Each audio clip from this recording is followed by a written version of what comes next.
मोहनपुर गांव में राम एक चौकीदार था। वह रात भर गांव की गलियों में लाठी लेकर आवाज लगाता घूमता था।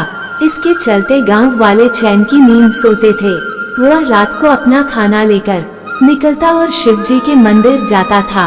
रात के समय जब पुजारी जी मंदिर बंद करते तब वह अपने काम पर निकल जाता था। आप इस कथा को सुन रहे हैं तो पूरा सुने, भगवान शिव की कृपा बनी रहेगी। एक दिन पुजारी बाबा ने उससे पूछा, राम ये सभी गांव वाले सुबह मंदिर आते हैं और तू रात को मंदिर आता है, उसके बाद मंदिर बंद होने तक बैठा रहता है।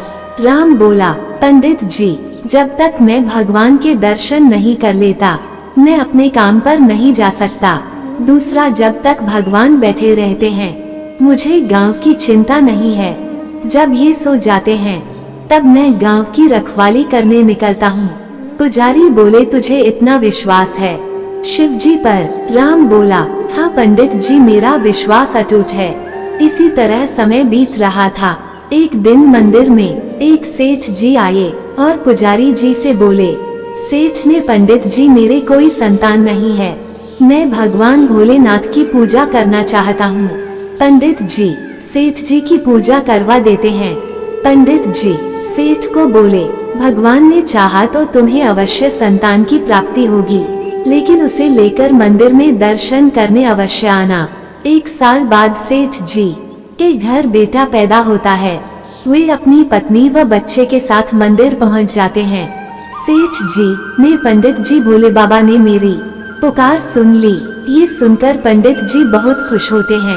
उसके बाद सेठ जी कहते हैं, पंडित जी मैं इस शिवलिंग की जगह सोने का शिवलिंग स्थापित करना चाहता हूँ। पंडित जी यह आप क्या कह रहे हैं? सेठ जी यह शिवलिंग बहुत पुराना है, हम इसे हटा नहीं सकते, और अगर आपने सोने का शिवलिंग स्थापित कर दिया तो इस खबर के फैलते ही शिवलिंग चोरी होने का खतरा बढ़ जाएगा। सेठ बोला, लेकिन पंडित जी मैंने निर्णय कर लिया है, आप कोई उपाय बताइए। पंडित जी बोले, ठीक है मैं गांव वालों से सलाह करके आपको बताऊंगा, आप 2 दिन बाद आइए। रात को पंडित जी राम से बात करते हैं। तब राम पंडित जी से, आप चिंता न करें, भोलेनाथ पूरे संसार की रक्षा करते हैं, क्या अपने शिवलिंग की रक्षा नहीं कर पाएंगे?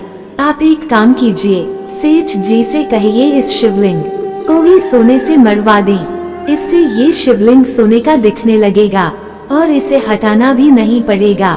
पंडित जी बोले, लेकिन चोरों की नजर में तो ये सोने का शिवलिंग होगा, उन्हें थोड़ी पता होगा कि ये पत्थर का है। राम बोला, आप उसकी चिंता मत कीजिए, सब भोलेनाथ पर छोड़ दीजिए। पंडित जी अगले दिन सेठ जी को सब बता देते हैं।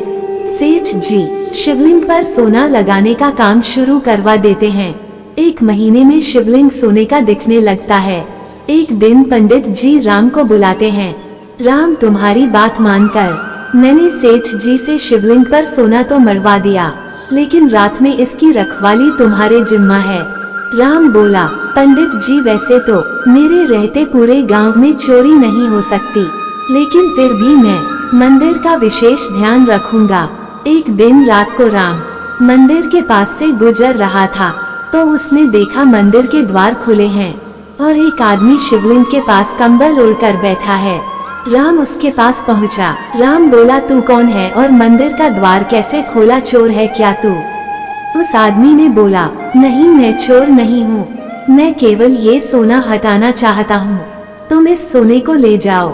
राम बोला, क्या मतलब, इस सोने को क्यों हटा रहे हो? आदमी ने, ये सोना तुम्हारे कारण लगा है, इसलिए मैं चाहता हूँ कि ये सोना तुम ही ले लो। राम बोला, आप कौन हैं और ऐसा क्यों बोल रहे हैं? तभी वह आदमी भगवान शिव के रूप में प्रकट हो जाते हैं। शिव भगवान बोले, मेरे और मेरे भक्तों के बीच में ये सोने की दीवार खड़ी कर दी है। मेरे भक्त जो भी श्रद्धा से अर्पण करते थे वे इस सोने पर ही रह जाता है, मुझ तक नहीं पहुंच पाता और न मेरे भक्त मेरे दर्शन कर पा रहे हैं। राम ये सुनकर भगवान के पैरों में गिर जाता है। प्रभु मुझे माफ कर दीजिए, मैं अज्ञानी समझ नहीं पाया, अब तक जल्दी नहीं चढ़ पाया मैं, अभी इस सोने को हटा देता हूँ। ये कहकर राम उस सोने को हटा देता है। भगवान शिव उसे आशीर्वाद देकर अंतर ध्यान हो जाते हैं। सुबह जब मंदिर खुलता है तो पंडित जी यह सब देखकर राम से पूछते हैं। राम उन्हें सारी बात बता देता है। पंडित जी उसी समय सेठ जी को बुलाते हैं। सेठ, भगवान मुझे माफ कर दीजिए, मुझसे बहुत बड़ी भूल हो गई। अपनी जिद के कारण मैंने आपकी पूजा में बाधा डाली। उस दिन से मंदिर में पहले की तरह पूजा होने लगी। सेठ जी ने वह सोना गरीबों में दान कर दिया। धन्यवाद दोस्तों। कमेंट में जय शिव भगवान लिखिए और चैनल को सब्सक्राइब करें।